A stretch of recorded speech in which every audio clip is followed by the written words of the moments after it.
Welcome to my channel. Today, we will be talking about the best way to onboard new employees with Gusto.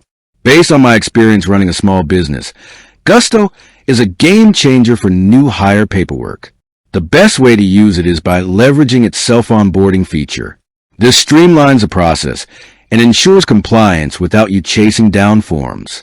Here's my simple 3-step process for a smooth Gusto onboarding. 1.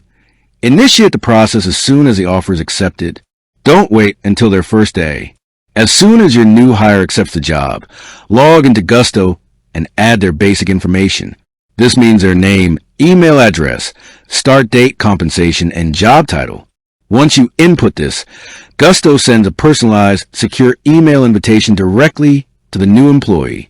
This is the key to self-onboarding. Gusto is essentially doing the initial HR work for you. 2. Guide the new hire through their Gusto checklist. The magic of Gusto is the new hire checklist.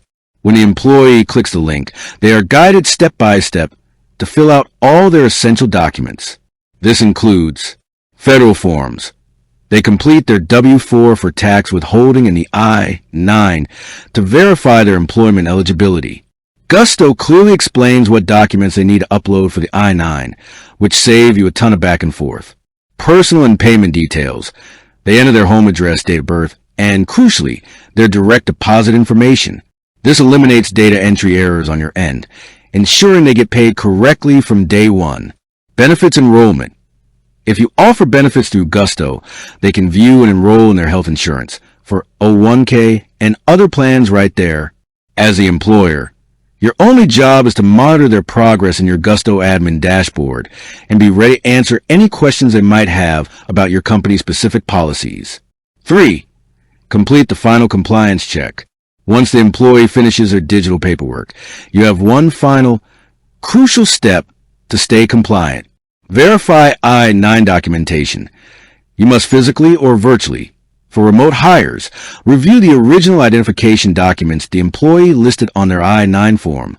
For example, a passport or a driver's license and social security card. Once you verify them, you check the box in Gusto. File the new hire report. Good news here. Gusto automatically files a new hire report with the appropriate state agency, which is a compliant requirement that's easy to forget.